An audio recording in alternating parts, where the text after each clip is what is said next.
네, 안녕하세요. 여러분의 신의 도움을 드리고 싶은 쭌삼촌입니다. 우리 중3 친구들 이제 동남아시아 근대국가 수립 운동을 볼 건데요. 이번 단어는 사실 삼촌이 마지막에 암기를 넣기가 그래요. 자잘한 글자들이 너무 많이 들어가기 때문에 빈칸을 뚫기가 힘들어가지고 죄송한 말씀이지만 이번 단원에서는 제가 빈칸이 없을 거고요. 일단은 설명하는 부분들을 여러분이 두세 번 돌려보시면서 암기를 하실 것을 추천을 드립니다. 워낙 국가들도 많이 나오고 또 국가들마다 독립운동했던 스타일이나 인물들이 또 다 다르기 때문에 여러분들한테 설명을 차라리 천천히 해드리는 게 제일 낫겠다 싶어요.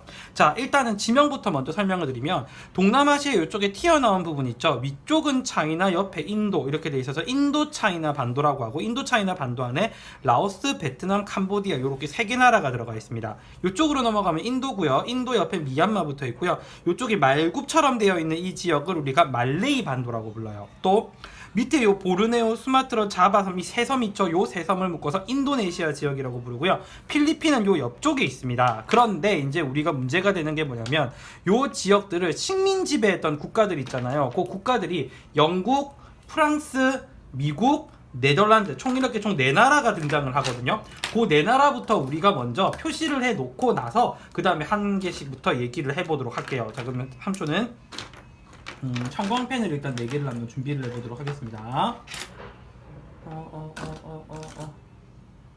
네일펜이고, 네.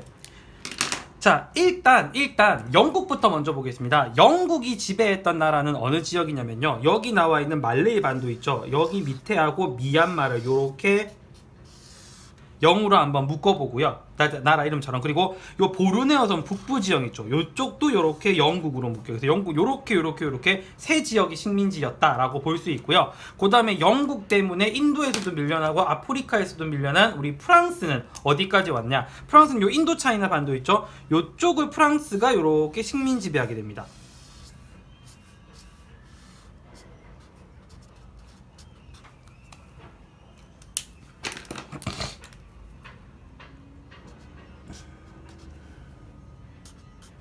자, 그 다음에 등장하는 나라가 어느 나라가 등장하냐면요. 미국이 등장하는데, 미국은 여기 있는 필리핀 있죠? 요 필리핀을 미국이 요렇게 지배를 하게 되고요. 자, 그 다음에 밑에 있는 인도네시아 지역 있죠? 인도네시아 지역. 인도네시아 지역은 누가 식민 지배하게 되냐면, 자, 요렇게 연결돼서 인도네시아 지역은 네덜란드가 이렇게 식민 지배를 하게 돼요. 그래서 이 지역을 식민 지배했던 기본적인 국가들은 총 우리가 4나라 정도 이야기를 할 건데, 왜 이렇게 동남아시아 지역이 난리가 나냐? 일단 동남아시아 지역이 가지고 있는 매력 포인트가 뭔지 한번 볼게요. 뭔지 한번 보겠습니다.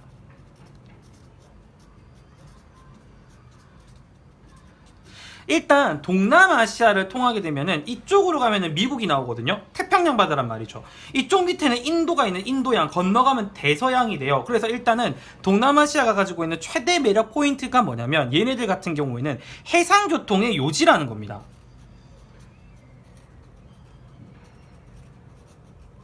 아까도 이야기했듯이 요쪽 바다인 태평양과 요 밑에 있는 어느 바다를, 인도양을 얘네가 연결시켜 줄 수 있다는 거죠.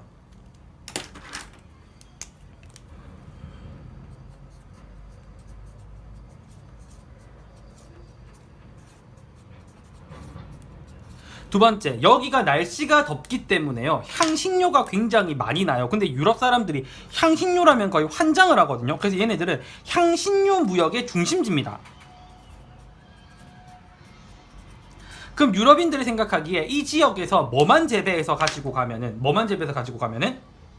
향신료만 재배해서 가지고 가면은 유럽에서 대박이 터지는 겁니다. 그래서 동남아와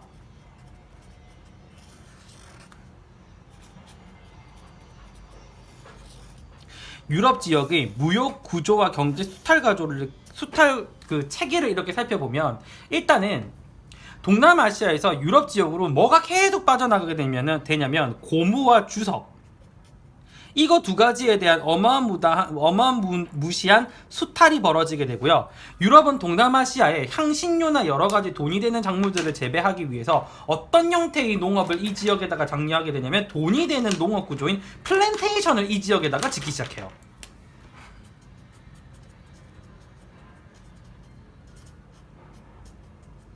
플랜테이션이라고 이야기하는 거는 어떤 형태를 구성을 하는 거냐면, 첫째, 자본은 선진국에서 되고요. 노동력이나 토지는 그 못 사는 나라들 거를 착취를 하고요. 생산되는 농산물들의 형태가 먹기 위한 상품, 먹기 위한 식량 작물이 아니라 팔기 위한 전부 다 무슨 작물들? 상품 작물들을 재배를 하는 거예요. 아까 얘기했던 향신료를 키우는 것처럼. 그래서 이 지역에 어느 나라가 제일 먼저 밀고 들어와서 플랜테이션을 실시했냐면 1호로 들어왔던 나라는 포르투갈입니다.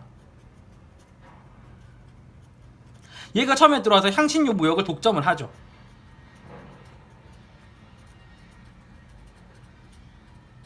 이게 동남아시아에서 시작되는 수탈의 시작이라고 보시면 돼요. 자, 그래서 각 나라에서 어느 나라 식민 지배를 받았는지 지도 위에, 이쪽은 인도차이나 쪽은 프랑스, 이쪽에 말레이 반도, 미얀마, 이쪽에 보르네오 섬 북부 적어 놓을게요. 보르네오 북부라고.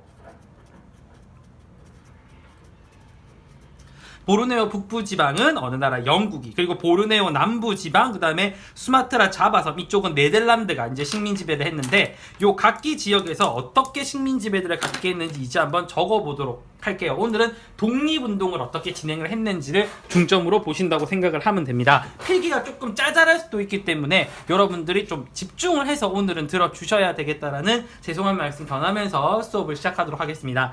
먼저 동남아시아에서 제일 많이 독립운동사가 거론되는 나라가 어느 나라냐면 여기 나와 있는 이 베트남이에요. 베트남 독립운동은 주로 누구 중심으로 진행이 되냐면 인물 중심으로 진행이 된다라고 보시면 됩니다. 자, 이 베트남 첫 번째 누가 나오냐면은 독립운동에 가장 선봉을 섰던 사람이 구강이 제일 먼저 이야기가 나와요. 자, 이 구강이 중심이 돼서 했던 독립운동을 우리가 뭐라고 부르냐면은 깜뿌엉, 껌뿌엉 운동이라고 얘기를 해요. 껌뿌엉. 교과서에서는 껌뿌엉 운동 또는 뭐라고 부르냐면은 근왕 운동이라고 얘기를 하는데, 이 근왕 운동은 어떤 의미냐면, 야, 독립운동 할 거니까 힘이 필요해. 구강인 나한테 힘을 모아줘. 나한테 힘 좀 줘. 내가 힘 모아서 다시 한번 우리가 어떻게 독립할 수 있도록 해볼게 라고 이야기하는 게 바로 이 껌뿌엉 운동이라고 불리는 근왕 운동입니다. 요거는 좀 교과서에서 거론을 하는 교과서도 있고 안 하는 교과서도 있는데, 2번이 정말 중요해요. 베트남 독립운동의 아버지라고 불리는 분이거든요. 그분 이름이 뭐냐면 판보이 저우라고 이야기를 합니다. 자, 이름이 뭐라고요? 판보이 저우고요. 이 판보이 저우, 이분이 실시했던 독립운동은 어느 나라와 어느 나라의 영향을 주로 많이 받냐면, 같은 아시아 국가에 있었던 중국과 일본의 영향을 받은 부분들이 한 가지씩 나타나서 중국의 영향을 받았던 부분, 그리고 일본의 영향을 받았던 부분을 우리가 구별을 해서 공부를 하셔야 돼요. 자, 일단 이분이 일본의 영향을 받은 부분은 어느 부분이냐면, 여러분 앞에서도 배웠듯이 일본은 아시아 지역에서 처음으로 근대화 개혁에 성공을 합니다. 그래서 우리가 그거를 무슨 유신? 명치 명왕 때 했다고 해서 우리가 명치 유신 또는 메이지 유신이라고 얘기를 하죠. 그래서 이 판보이 저우는 메이지 유신을 본받아서, 아, 우리도 저렇게 개혁을 해야 되겠구나, 우리도 유신을 해야 되겠구나 라는 생각에서 베트남 안에서 메이지 유신처럼 유신을 하자고 해서 만드는 조직 이름이 베트남 유신회를 조직하게 됩니다. 베트남 유신회. 그리고 이 베트남 유신회를 중심으로 했던 활동이 시험에서 굉장히 많이 출제가 되는데, 이 사람은 베트남 유신회를 통해서 일단은 우리가 메이지 유신이 어떻게 진행됐는지 일본에 가서 어떻게 해와야 되겠다, 배워와야 되겠다라는 생각을 해서 동쪽, 베트남 쪽에서 일본이 동쪽이죠. 그래서 베트남으로 유학 가자라고 이야기해서 동유운동이라는 거래요. 동유운동, 동쪽으로 유학 가자. 이때부터 베트남이 일본에 대한 그런 괴상망측한 집착과 짝사랑이 시작이 되는 겁니다.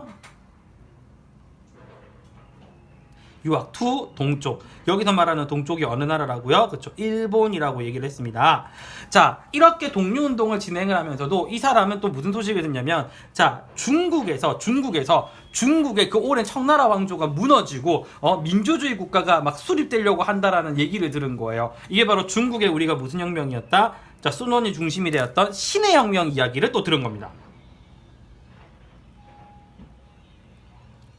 그러면 또 우리 또 이번에는 또 어디처럼 한번 해보자. 그렇죠. 중국처럼 한번 해보자라고 이야기해서 중국이 공화정 정부를 세웠잖아요. 그래서 우리도 일본으로 그 프랑스로부터 광복도 하고 공화정 국가도 세워야 되기 때문에 일단 광복부터 먼저 해야 돼. 그래서 베트남 유신회도 있으면서 이제 이 양반이 베트남 광복회라는 것도 조직을 하게 됩니다. 베트남 광복회. 이 베트남 광복회를 통해서 주장했던 정치 조직이 자 중국처럼 공화국을 세우자고 얘기해서 공화정을 주장을 하죠. 자, 워낙 이 판보이 저우라는 인물이 했던 활동이 많기 때문에 베트남 독립운동사 얘기를 할 때 여기 나와 있는 판보이 저우에 대한 활동 얘기가 거의 대부분 다 거론이 된다라고 보시면 되고요. 그 다음에 세 번째, 요 부분은 나오는 경우도 있고 안 나오는 경우도 있는데 누구냐면 판쩌우찐이라는 사람입니다.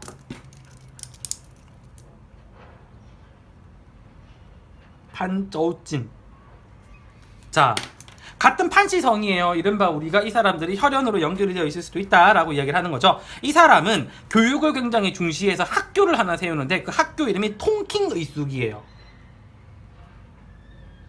자, 베트남은 이렇게 방금 얘기한 것처럼 독립운동에서 총 3명의 이야기가 나옵니다. 첫 번째는 왕, 그 다음에는 판보이 저우라는 인물, 이 인물이 만든 조직이 자 일본의 영향받아서 만든 게 베트남 유신회, 중국의 영향을 받아서 만든 게 베트남 광복회, 이렇게 두 가지 조직이 있다고 얘기를 했고요. 마지막에 교육을 중시했던 판쩌우찐이 통킹의숙, 기숙사 학교라고 보시면 됩니다. 통킹의숙이라는 학교 세운 것까지 요거 세 가지가, 요 세 분에 대한 이야기가 베트남 독립운동사에서 제일 이야기가 많이 나와요. 자, 그런데 지금 여러분 동남아시아 보시면 아시겠지만 이 위쪽은 지금 프랑스가 먹었죠. 이렇게 지금 영국이 먹었죠. 여기는 사이에 바다가 있다고 쳐. 근데 여기는 지금 왜 영국이 안 먹었을까? 중요한 나라가 있습니다. 바로 여기 나와 있는 이 타이라는 나라인데요. 우리가 태국이라고 불리는 나라죠. 이 타이라고 불리는 태국 같은 경우에는 이 난장판인 동남아시아 지역에서 유일하게 뭐를 유지했던 나라다? 이 나라는 독립을 유지했던 나라입니다. 그래서 여기 나와 있는 타이를 일단 잘 봐야 돼요. 그럼 두 번째는 타이를 한번 보겠습니다. 자, 여러분들 지금 보시면 아시겠지만 타이 이쪽에는 지금 어느 나라 식민지죠? 이쪽은 지금 프랑스 식민지 지역이에요. 옆쪽은. 근데 이쪽은 지금 어느 나라 지역이죠? 어느 나라가 또 식민 지배를 하고 있죠? 옆에서는. 그렇죠. 영국이 식민 지배를 하고 있죠. 그럼 얘가 지금 무슨 얘기냐면 영국하고 프랑스 사이에 지금 어떻게 끼었다라는 이야기예요. 그러면 이 왕이 취할 수 있는 가장 기본적인 정책은 뭐냐면 영국과 프랑스 양쪽을 이용해가지고 쟤네들끼리 서로 견제를 시키는 겁니다. 이른바 중간에서 완충을 시키는 거죠.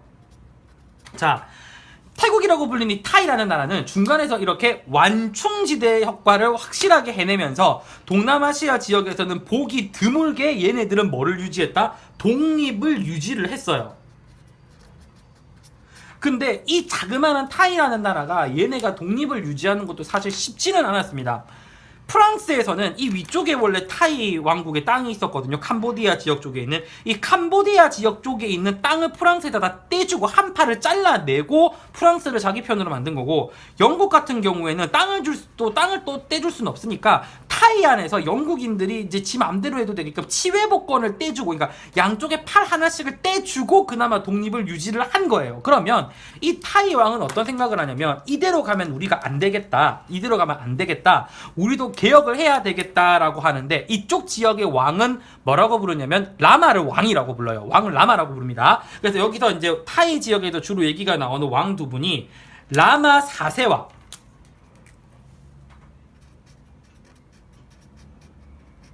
이 라마 4세의 이름은 몽끗이라는 분입니다. 라마 4세와 그 다음에 라마 5세, 쫄랑롱꽃이라고 불리는 라마 5세 이야기가 나와요.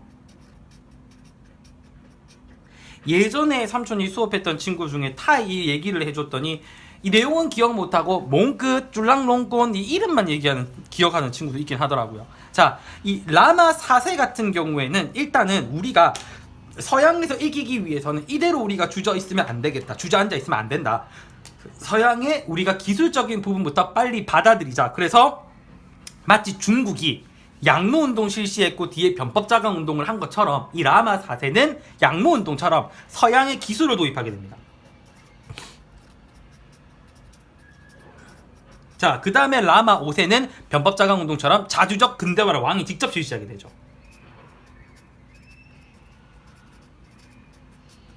이른바 이 난장판인 동남아시아 지역에서 그나마 자기들이 독립국가를 유지하기 위해서 여기 나와 있는 이 두 왕이 많은 노력을 해서 또 중간에 파란 쪽씩을 떼주고 지정학적 위치를 이용해서 이제 프랑스와 영국의 완충지 역할을 하면서 이렇게 태국은 독립을 유지할 수 있었던 거죠.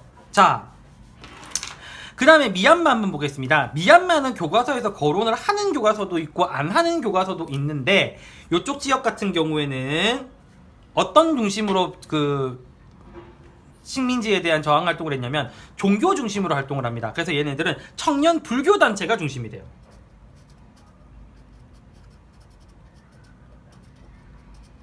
이 청년 불교 단체 안에 지식인들이 녹아들면서 흔히 알고 있는 독립운동의 형태를 유지해갔고요. 이 말레이 반도 같은 경우에는 타이가 독립을 유지했기 때문에 거점이 필요했어요. 이 바다로 나가려면 기지가 하나 필요하잖아요. 그래서 이 기지로 만들기 위해서 이 말레이 지역에서는 어느 지역을 영국이 점령을 하냐면 싱가포르를 점령합니다. 이 싱가포르를 점령을 해서 바다로 나갔고 보르네오 북부까지 이제 차지를 한 거죠.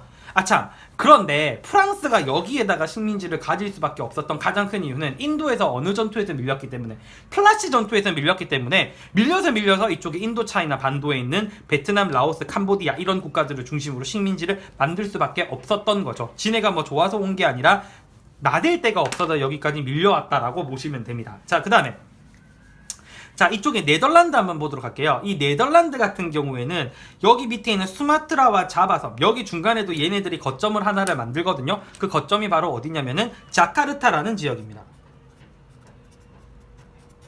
그래서 수마트라 섬, 자카르타, 자바섬 요렇게 얘네들이 요거를 묶어가지고 얘네들 무역의 인프라를 만든 지역이다라고 보시면 되고, 요 지역에 얘네들이 무역을 하기 위해서 자 뭐를 설치하게 되냐면 네덜란드가 지금 식민지배가 있죠. 그래서 네덜란드령 동인도 회사를 만들게 됩니다.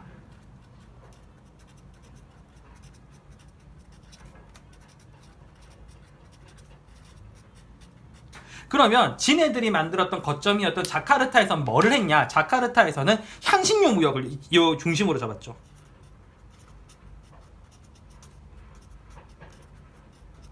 자, 그럼 네덜란드에 대항해서 인도네시아 사람들은 또 어떤 독립운동을 했을까? 자, 여기서도 독립운동사가 얘기가 좀 많이 나오는 편입니다. 제일 얘기가 많이 나오는 지역이 베트남, 그 다음에 필리핀, 네덜란드 이 세 지역이거든요. 자, 그러면 여기 지역부터 먼저 한번 보게 되면은 한 개씩 얘기를 해볼게요. 자, 일단은 요 네덜란드, 인도네시아 지역 같은 경우에는 역사적인 상황부터 먼저 보게 되면요, 17세기 때 자바 전쟁이라는 전쟁이 한번 있었어요. 자바 전쟁이라는 전쟁 얘기가 한번 나오고, 이렇게 식민 지배가 되고 난 이후에 20세기 후반이 되게 되면은 얘네들도 종교 중심으로 이제 독립운동을 하게 되거든요. 그 독립운동을 하게 됐던 종교가 네덜란드에서 그 인도네시아 사람들 이슬람교 믿거든요. 이쪽에서는 이슬람 동맹이 활동을 하게 됩니다. 그러니까 미얀마에서는 불교 중심으로 독립운동이 이루어졌다고 보시면 되고, 요 네덜란드, 인도네시아, 네덜란드가 지배하고 있는 인도네시아 지역 같은 경우에는 이슬람 동맹, 이슬람 종교를 중심으로 활동을 했어요. 그러면 얘네들이 제일 많이 주장했던 세 가지가 뭐였냐? 서양인이 들어오니까 강제 개종을 하려고 그러죠. 크리스트교 포교하지 말라고 얘기합니다. 크리스트교 반대를 해요. 이슬람교니까 당연히 그리스도교 안 맞죠. 두 번째, 얘네가 여기도 향신료 무역하려고 엄청나게 돈을 투자했고 그 투자한 것보다 더 몇 배씩 뽑아갑니다. 이른바 돈이 안 들어와야 되겠죠. 그래서 이제 외국 자본도 인도네시아 안으로 집어넣지 말라고 이야기해요. 자, 그 다음에 또 세 번째 뭘 하냐면은, 자, 우리도 독립운동을 해야 된다. 독립운동을 해서 인도네시아에서 네덜란드를 무찔러내야 돼. 그래서 민족운동을 육성하자라는 주장을 합니다. 자, 요게 우리가 인도네시아 지역에서 처음으로 이제 얘기가 나오는 부분이고요. 네덜란드에 대항해서. 그 다음에 이제 두 가지가 얘기가 나오는 게 요게 좀 잘 나오는 이야기인데, 자, 첫 번째. 민족운동을 해도 독립운동을 하는데 인도네시아 안에서는 다른 지역보다는 어느 부분에 신경을 쓰냐면, 우리가 지식적인 부분에서 저들을 못 따라가기 때문에 이렇게 되는 거다. 일단 우리 인도네시아 사람들이 똑똑해져야 된다고 해서 교육에 굉장히 신경을 많이 써요. 그래서 인도네시아에서 제일 먼저 나타나는 독립운동의 유형은 교육 근대화 운동이 일어나게 됩니다. 교육 근대화 같이 적을게요.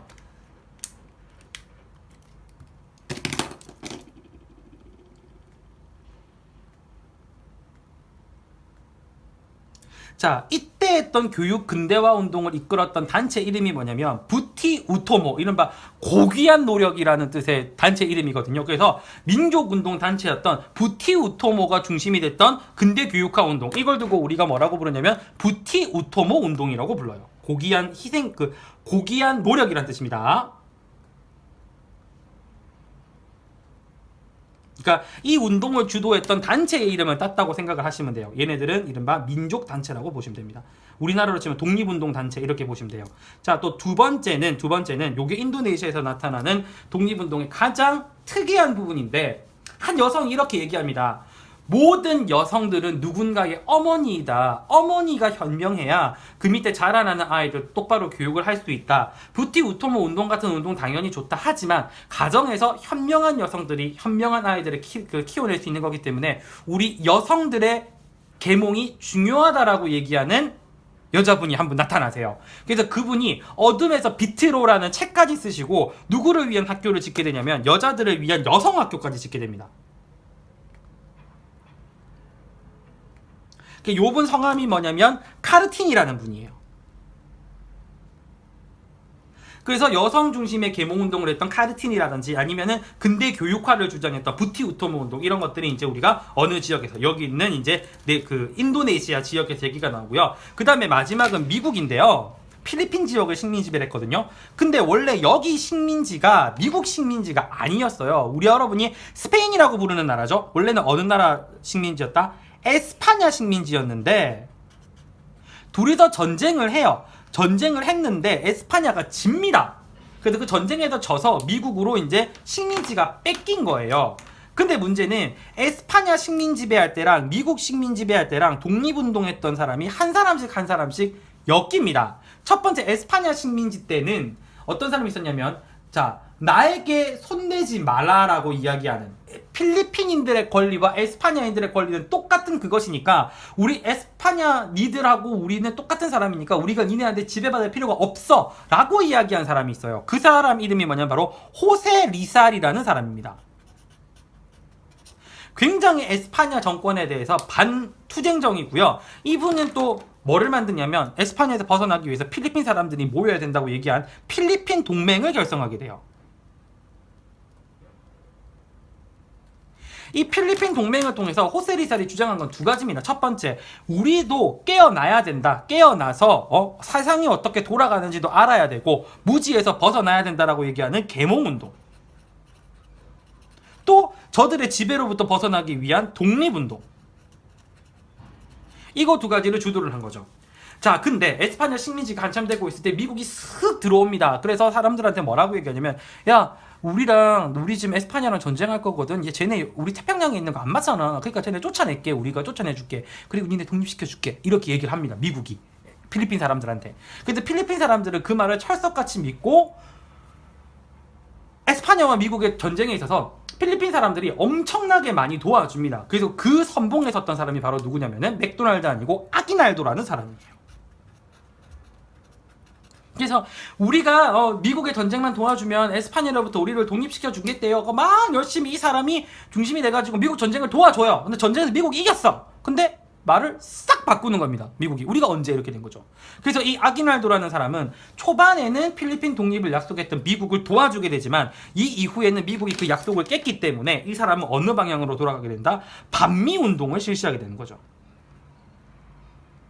자, 반미운동. 여기서 우리가 동남아시아 근대국가 수립운동, 독립운동의 가장 중요한 나라인 베트남, 타이, 그 다음에 인도네시아, 여기 나와 있는 어디? 필리핀까지 이렇게 우리가 네 나라를 봤어요. 여기 나와 있는 영국 식민 부분 같은 경우에는 크게 이야기가 안 나오고 왜 삼촌이 지도 위에다가 이렇게 정리를 했냐면 각 지역의 지도를 보여주고 어느 지역이 그 지도를 보고 구별을 해야 되는 문제들을 간혹 줍니다. 어느 나라가 어느 나라 식민지 지역이었는지 봐야 되기 때문에 영국 식민지 이렇게 띄엄 있는 거, 그 다음에 여기 프랑스 식민지 모여 있는 거, 이쪽에 인도네시아가 네덜란드 식민지였던 거를 지도 위에다가 한번 표시를 해 봤어요. 자, 요 단어는 여러분들이 한 두세 번 정도 돌려보시는 거를 제가 차라리 권해드리고요. 이거 같은 경우에는 서술형 문제보다는 주관식 문제로 딱 때려 묶어가지고 한 문제 정도 나오는 그 경우들을 많이 봤기 때문에 여기서 힘을 안 뺐으면 좋겠어요. 자, 오늘 강의 여기까지 진행하도록 하고요. 여러분들 여기 끝까지 들어주셔서 감사합니다. 좋아요와 구독 한 번씩 부탁드리고요. 다음 강의에서 뵙겠습니다.